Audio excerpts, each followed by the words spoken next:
Thank you. I'd like to request a moment of silence for the victims and their families, please.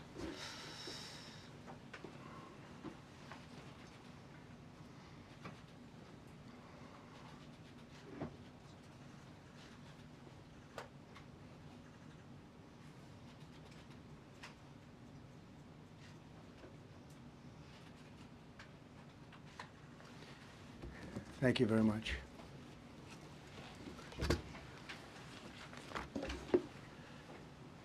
I speak to you this morning in an hour of anguish for our nation.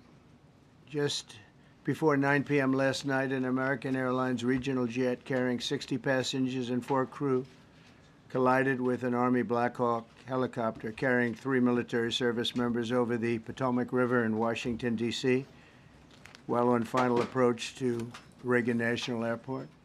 Both aircraft crashed instantly and were immediately submerged into the icy waters of the Potomac. Real tragedy. The massive search and rescue mission was underway throughout the night, leveraging every asset at our disposal, and I have to say the local, state, federal, military, including the United States Coast Guard in particular, they've done a phenomenal job. So quick, so fast, it was mobilized immediately. The work has now shifted to a recovery mission. Sadly, there are no survivors. This was a dark and excruciating night in our nation's capital and in our nation's history, and a tragedy of terrible proportions. As one nation, we grieve for every precious soul that has been taken from us so suddenly, and we are a country of really, we are in mourning. This has really shaken a lot of people, including people, very sadly, from other nations who were on the flight. For the family members back in Wichita, Kansas, here in Washington, D.C., and throughout the United States and in Russia, we have a Russia contingent, some very talented people, unfortunately, were on that plane. Very, very, very sorry about that. Whose loved ones were aboard the passenger jet. We can only begin to imagine the agony that you're all feeling. Nothing worse. On behalf of the First Lady, myself, and 340 million Americans, our hearts are shattered alongside yours, and our prayers are with you now and in the days to come. We'll be working very, very diligently in the days to come. We're here for you to wipe away the tears and to offer you our devotion, our love, and our support. There's great support. In moments like this, the differences between Americans fade to nothing compared to the bonds of affection and loyalty that unite us all, both as Americans and even as nations. We are one family, and today we are all heartbroken. We're all searching for answers. That icy, icy Potomac, it was a cold, cold night, cold water. We're all overcome with the grief for many who have so tragically perished, will no longer be with us. Together we take solace in the knowledge that their journey ended not in the cold waters of the Potomac, but in the warm embrace of a loving God. We do not know what led to this crash, but we have some very strong opinions and ideas, and I think we'll probably state those opinions now. Because over the years I've watched as things like this happen, and they say, well, we're always investigating, and then the investigation 3 years later, they announce it. We think we have some pretty good ideas, but we'll find out how this disaster occurred, and we'll ensure that nothing like this ever happens again. The FAA and the NTSB and the U.S. military will be carrying out a systematic and comprehensive investigation. Our new Secretary of Transportation, Sean Duffy, his second day on the job when that happened. It's a rough one. We'll be working tirelessly. He's a great gentleman. The whole group these are great people, and they are working tirelessly to figure out exactly what happened. We will state certain opinions, however. I'm also immediately appointing an acting commissioner to the FAA, Christopher Rocheleau, a 22-year veteran of the agency, highly respected. Christopher, thank you very much. Appreciate it. We must have only the highest standards for those who work in our aviation system. I changed the Obama standards from very mediocre at best to extraordinary. You remember that. Only the highest aptitude, they have to be the highest intellect and psychologically superior people were allowed to qualify for air traffic controllers. That was not so prior to getting there. When I arrived in 2016, I made that change very early on because I always felt this was a job that, and other jobs too, but this was a job that had to be superior intelligence, and we didn't really have that, and we had it. And then when I left office and Biden took over, he changed them back to lower than ever before. I put safety first. Obama, Biden, and the Democrats put policy first. And they put politics at a level that nobody's ever seen, because this was the lowest level. Their policy was horrible, and their politics was even worse. So as you know, last week, long before the crash, I signed an executive order restoring our highest standards for air traffic controllers and other important jobs throughout the country. So it was very interesting.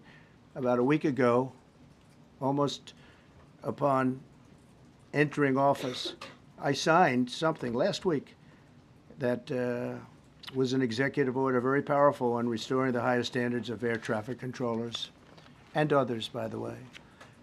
Then my administration will set the highest possible bar for aviation safety. We have to have our smartest people. It doesn't matter what they look like, how they speak, who they are. It matters intellect, talent, the word talent. They have to be talented, naturally talented geniuses. You can't have regular people doing that job. They won't be able to do it. But we'll restore faith in American air travel. I'll have more to say about that. I do want to point out that various articles that appeared prior to my entering office, and here's one. The FAA's diversity push includes focus on hiring people with severe intellectual and psychiatric disabilities. That is amazing. And then it says FAA says people with severe disabilities are most underrepresented segment of the workforce, and they want them in, and they want them, they can be air traffic controllers. I don't think so. This was in January 14th, so that was a week before I entered office. They put a big push to put diversity into the FAA's program. Then another article, the Federal Aviation Administration, this was before I got to office, recently, second term. The FAA is actively recruiting workers who suffer severe intellectual disabilities, psychiatric problems, and other mental and physical conditions under a diversity and inclusion hiring initiative spelled out on the agency's website. Can you imagine? These are people that are, I mean, actually, their lives are shortened because of the stress that they have. Brilliant people have to be in those positions, and their lives are actually shortened, very substantially shortened, because of the stress, where you have many, many planes coming into one target, and you need a very special talent and a very special genius to be able to do it. Targeted disabilities are those disabilities that the federal government, as a matter of policy, has identified for special emphasis in recruitment and hiring. The FAA's website states they include hearing, vision, missing extremities, partial paralysis, complete paralysis, epilepsy, severe intellectual disability, psychiatric disability, and dwarfism all qualify for the position of a controller of airplanes pouring into our country, pouring into a little spot, a little dot on the map, a little runway. The initiative is part of the FAA's diversity and inclusion hiring plan. Think of that. The initiative is part of the FAA's diversity and inclusion hiring plan, which says diversity is integral to achieving FAA's mission of ensuring safe and efficient travel. I don't think so. I don't think so. I think it's just the opposite. The FAA website shows that the agency's guidance on diversity hiring were last updated on March 23rd of 22. They wanted to make it even more so. And then I came in, and I assume maybe this is the reason. The FAA, which is overseen by Secretary Pete Buttigieg, a real winner. That guy's a real winner. Do you know how badly everything's run since he's run this Department of Transportation? He's a disaster. He was a disaster as a mayor. He ran his city into the ground, and he's a disaster now. He's just got a good line of bullshit. The Department of Transportation, his government agency charged with regulating civil aviation. Well, he runs it, 45,000 people, and he's run it right into the ground with his diversity. So I had to say that it's terrible. Then it's a group within the FAA, another story, determined that the workforce was too white, that they had concerted efforts to get the administration to change that and to change it immediately. This was in the Obama administration just prior to my getting there. And we took care of African Americans, Hispanic Americans. We took care of everybody at levels that nobody's ever seen before. It's one of the reasons I won. But they actually came out with a directive, too white. And we want the people that are competent. But now we mourn and we pray, and would like to ask all Americans to join me in a moment of silence as we ask God to watch over those who have lost their lives and bring comfort to the loved ones. And I just want to say God bless everyone in this room. This has been a terrible, very short period of time.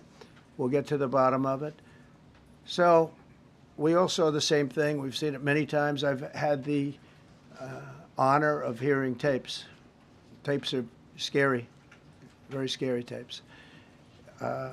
You had a airliner coming in, American Airlines. He was doing everything right. He was on track. He was the same track as everybody else. They came in. It's probably the same track as they've had for 25 years or more. He's coming in the path. And for some reason, he had a helicopter that was at the same height, obviously when they hit, but pretty much the same height, and going at an angle that was unbelievably bad. When the air traffic controller said, "Do you see?" You know, he was talking about, "Do you see him?" But there was very little time left when that was stated. And then also he said, "Follow him in." And then almost immediately after that, you know, seconds after that, there was the crash that took place. Well, you follow him in, that means like everything's fine. Follow him in. You had a pilot problem from the standpoint of the helicopter. I mean, because it was visual. It was a very clear night. It was cold but clear, and clear as you could be.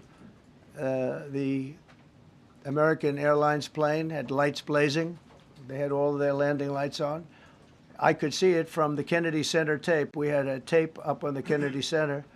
That seems to be the primary. Thus far, I'm sure we'll see other tapes because it's such an area where there are a lot of cameras looking up into the air, into space. So we'll probably see many other shots of it before too much time goes by. But we had a situation where you had a helicopter that had the ability to stop. I have helicopters. You can stop a helicopter very quickly. It had the ability to go up or down. It had the ability to turn. And the turn it made was not the correct turn, obviously. It did somewhat the opposite of what it was told.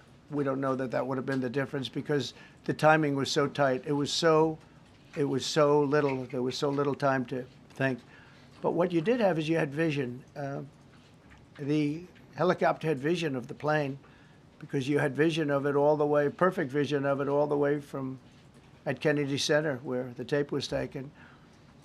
And for some reason, there weren't adjustments made. Again, you could have slowed down the helicopter substantially. You could have stopped the helicopter. You could have gone up. You could have gone down. You could have gone straight up, straight down. You could have turned. You could have done a million different maneuvers. For some reason, it just kept going and then made a slight turn at the very end, and by that time it was too late. They shouldn't have been at the same height, because if it was at the same height, you could have gone under it or over it, and nobody realized, or they didn't say that it's at the same height. At the same height, still wouldn't have been great, but you would have missed it by quite a bit. Could have been 1,000 feet higher. It could have been 200 feet lower, but it was exactly at the same height, and somebody should have been able to point that out.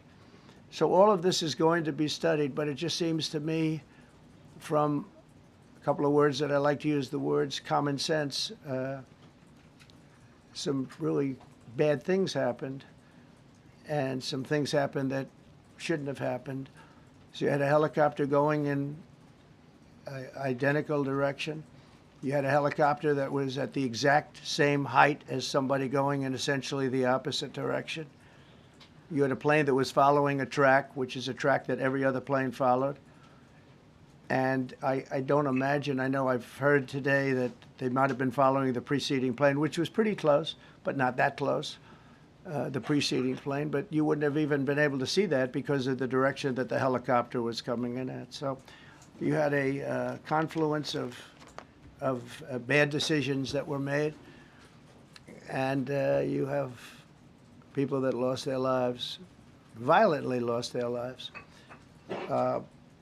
We're going to take a few questions. I'd like to ask our new Secretary of Transportation to say a few words. Sean Duffy, great gentleman, just started. It's not your fault, and I know you agree with me very strongly on intellect and even psychological well-being of the air traffic control. It's such an important position, and I think I can't emphasize stronger. I changed it when I first ran in 2016. I changed it. We had the highest standard that you could have, and then they changed it back. That was Biden, to a standard I read it to you. That was from one of your papers. One of the people in this room actually wrote that. And then I changed it back a few days ago. And unfortunately, that was, we'll see. We don't know that necessarily it's even the controller's fault. But one thing we do know, there was a lot of vision, and people should have been able to see that, you know, at what point do you stop? At what point do you say, wow, that plane's getting a little bit close? So this is a tragedy that should not have happened. Please, sir. Thank you, Mr. President. And I would just note the President's leadership has been remarkable during this crisis. We have had a whole of government response, local, state, federal, and when you see that kind of cooperation, it begins with the leadership in this body. So thank you for that, Mr. President. You make our jobs a lot easier. You made an important point that when we deal with safety, we can only accept the best and the brightest in positions of safety that impact the lives of our loved ones, our family members. And I think you make a really important point on that, Mr. President. That is the motto of your presidency, the best and the brightest, the most intelligent coming into these spaces. I want to take a moment and extend my condolences to the families of the loved ones. We commit to them that we are going to get to the bottom of this investigation, not in 3 years, not in 4 years, but as quickly as possible, with the NTSB, who is here today, as well as the FAA. What happened yesterday shouldn't have happened. It should not have happened. And when Americans take off in airplanes, they should expect to land at their destination. That didn't happen yesterday. That's not acceptable. And so we will not accept excuses. We will not accept passing the buck. We are going to take responsibility at the Department of Transportation and the FAA to make sure we have the reforms that have been dictated by President Trump in place to make sure that these mistakes do not happen again. And again, I want to thank you for your leadership, Mr. President, and I appreciate the confidence you placed in me. Thank you. Pete, would you like to say something? Well, thank you, Mr. President. Again, I want to echo what the Transportation Secretary said about your leadership. From the moment we found out about this, we were in contact with the White House trying to determine exactly what happened. I would echo it as well. No excuses. We're going to get to the bottom of this. we first and foremost from the Defense Department want to pass our condolences to the 64 souls and their families that were affected by this. Never should happen. And certainly the 3 service members, the 3 soldiers, a young captain, staff sergeant, and a CW2, Chief Warrant Officer, on a routine annual retraining of night flights on a standard corridor for a continuity of government mission. The military does dangerous things, it does routine things on the regular basis. Tragically, last night, a mistake was made. And I think the president is right. There was some sort of an elevation issue that we have immediately begun investigating at the DoD and Army level. Army CID is on the ground investigating. Top-tier aviation assets inside the DoD are investigating, sir, to get to the bottom of it so that it does not happen again, because it's absolutely unacceptable. But I want to echo what the Transportation Secretary and you, Mr. President, said, because it pertains to the DoD as well. We will have the best and brightest in every position possible. As you said in your inaugural, it is colorblind and merit-based. The best leaders possible, whether it's flying Black Hawks and flying airplanes, leading platoons, or in government. The era of DEI is gone at the Defense Department, and we need the best and brightest, whether it's in our air traffic control, or whether it's in our generals, or whether it's throughout government. So thank you for your leadership and courage on that, sir, and we'll stand by you on it. Thank you. Very much. JD, please. Well, thank you, Mr. President, for your leadership. I just want to reemphasize something the President said, and you've heard from the Secretary of Transportation and of Defense. There really was a whole of government response. We were all on the phone. We were all communicating yesterday, trying to get to the bottom of this immediately, but also try to communicate with the American people about what happened. Something the President said that I think bears reemphasizing, which is that when you don't have the best standards in who you're hiring, it means, on the one hand, you're not getting the best people in government, but on the other hand, it puts stresses on the people who are already there. And I think that is a core part of what President Trump is going to bring and has already brought to Washington, D.C., is we want to hire the best people because we want the best people at air traffic control, and we want to make sure we have enough people at air traffic control who are actually competent to do the job. If you go back to just some of the headlines over the past 10 years, you have many hundreds of people suing the government because they would like to be air traffic controllers, but they were turned away because of the color of their skin. That policy ends under Donald Trump's leadership because safety is the first priority of our aviation industry. Thank you, Mr. President. Mr. President, on DEI and the claims that you've made, are you saying this crash was somehow caused and the result of diversity hiring? And what evidence have you seen to support these claims? It just could have been. We have a high standard. We've had a much higher standard than anybody else. And there are things where you have to go by brain power, you have to go by psychological quality. And psychological quality is a very important element of it. These are various very powerful tests that we put to use, and they were terminated by Biden. And Biden went by a standard that's the exact opposite. So we don't know, but we do know that you had 2 planes at the same level. You had a helicopter and a plane. That shouldn't have happened. And we'll see. We're going to look into that, and we're going to see. But certainly for an air traffic controller, we want the brightest, the smartest, the sharpest. We want somebody that's psychologically superior, and that's what we're going to have. Yeah, yeah, please, go ahead. Mr. President, you mentioned at the top of the briefing that there were several Russian nationals on the flight. Yes. Will the U.S. government be willing to facilitate the transfer of their remains, considering Yes, we the will. fact there is no direct air travel between the 2 countries? We've already been in contact with Russia, and the answer is yes, we will facilitate. Yes. Please, go ahead. Thank you, Mr. President. The situation in the Democratic Republic of the Congo is getting worse, even though President John Lorenzo has been mediating the conflict between Rwanda and the Democratic Republic of the Congo because he wants to bring peace and stability. The situation is really bad right now. I want to hear from Ms. President if you have any plan in the future to bring peace in the Well, Democratic you're asking me a Republic question of the about Congo. Rwanda, and it is a very serious problem, I agree, but I don't think it's appropriate right now to talk about it, but it is a very serious problem. We don't even yet know the names of the 67 people who were killed, and you are blaming Democrats and DEI policies and air traffic control and seemingly the member of the U.S. military who was flying that Black Hawk helicopter. Don't you think you're getting ahead of the investigation right now? No, I don't think so at all. I don't think with the names of the people, you mean the names of the people that are on the plane? You think that's going to make a difference? They are a group of people that have lost their lives. If you want a list of the names, we can give you that. We'll be giving that very soon. We're in coordination with American Airlines. We're in coordination very strongly, obviously, with the military. But I think that's not a very smart question. I'm surprised coming from you. Please. Please. Thank you, President Trump. Thank you for being here. Based on your analysis so far, do you have a sense of who was at fault, if it was the plane, the helicopter, air traffic control, and can you assure people that it is safe to fly in and out of D.C.? Well, I've given you the analysis, and the analysis was based on vision.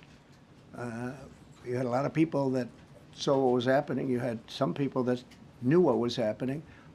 There was some warnings, but the warnings were given very, very late. You know, those warnings were given very late. It was almost as they were given. A few seconds later, there was a crash.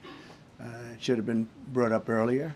But the people in the helicopter should have seen where they were going. I can't imagine people with 20/20 vision not seeing, you know, what's happening up there. Again, they shouldn't have been at the same height. You're going in reverse directions or sideways directions. Obviously, you want to be at different heights. I see it all the time when I'm flying. You have planes going in the opposite. They're always lower, we're higher. So if somehow there's a screw up, there's not going to be a tragedy. It'll be close, but you know, there's never going to be a tragedy if you're at a different elevation. For whatever reason, they were at the same elevation. And also, from the American Airlines standard, he's along the track that every plane is along. You say, what was a helicopter doing in that track? It's very sad. But visually, somebody should have been able to see and taken that helicopter out of play. And they should have been at a different height. Thank you, sir. You mentioned the Russians that were on board that plane. What other nationalities were on board that passenger? There were a couple of others. We're going to be announcing it in about an hour. We have some very specific information. We're calling the countries. We've spoken to most of them, but there were some other countries represented. Mr. President, have you spoken to President Putin? I have not, no. Mr. President, on your executive order, Not about this. on your executive order, you've already issued an executive order you say will restore aviation safety. Right. This crash happened after that. Was the executive order successful, and what more needs to change to keep people safe? Well, you know, we issued it 3 days ago, and we're in the process of making those changes. This is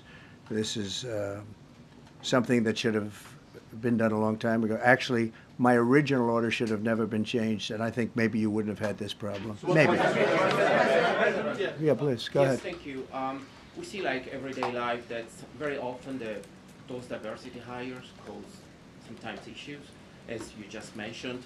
So what plan do you have? Are we going to see some fire? Are you going to fire some of those diversity hire in the federal government? What plan do you have? I would say the answer is yes. If we find that people aren't mentally competent, you see the language. The language is put out by them. And if you see that, I'm not going to bore you by reading it again, but these are not people that should be doing this particular job. They'd be very good for certain jobs, but not people that should be doing this particular job. Mr. President, you have today blamed the diversity elements, but then told us that you weren't sure that the controllers made any mistake. You then said perhaps the helicopter pilots were the ones who made the mistake. It's all under investigation. I understand that. That's why I'm trying to figure out how you can come to the conclusion right now that diversity had something to do with this crash. Because I have common sense, okay? And unfortunately, a lot of people don't. We want brilliant people doing this. This is a major chess game at the highest level. When you have 60 planes coming in during a short period of time, and they're all coming in different directions, and you're dealing with very high-level computer work and very complex computers.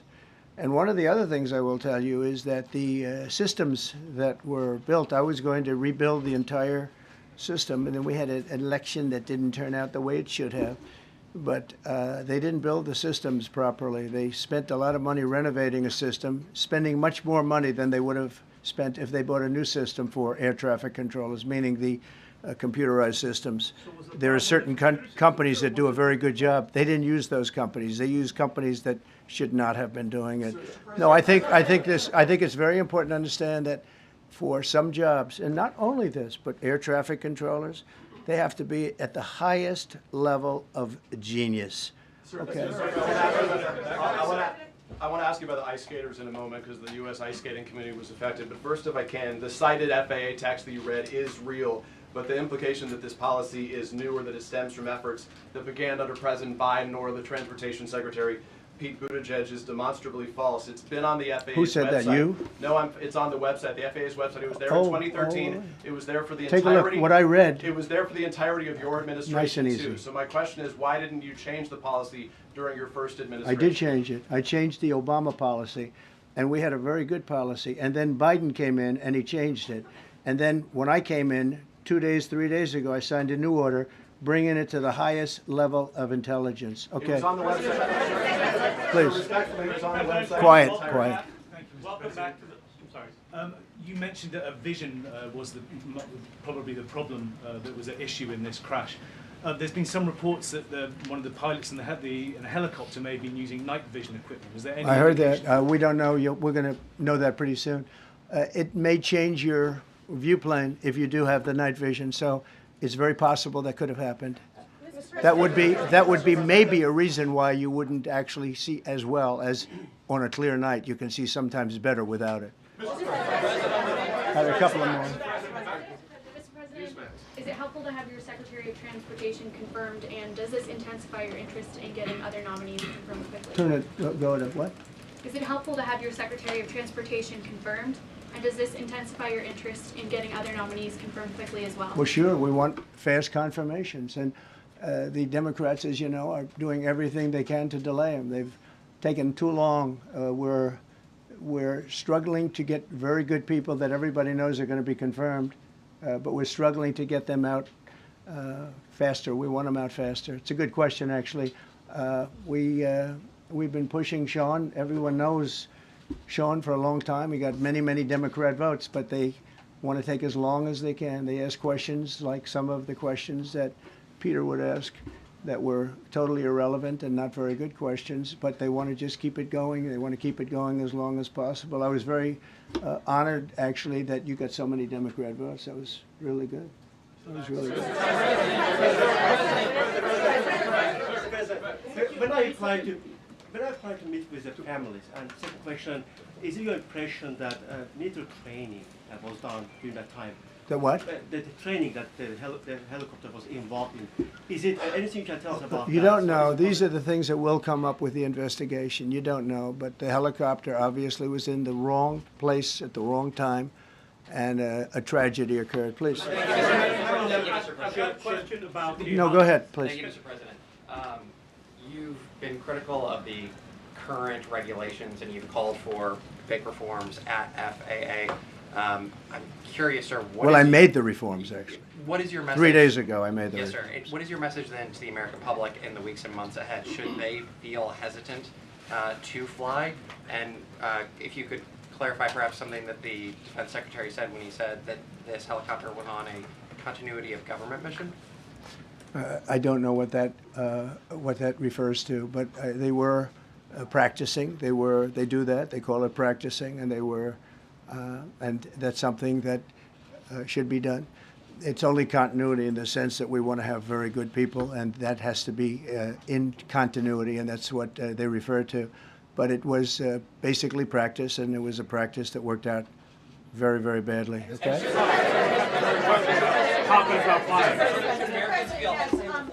On his question, the first question, should people be hesitant to fly right now? No, not at all. I've not hesitated to fly. This is something that it's been many years that something like this has happened, and the collision is just something that we don't expect ever to happen again. We are going to have the highest level people. We've already hired some of the people that you've already hired for that position long before we knew about this. I mean, long before.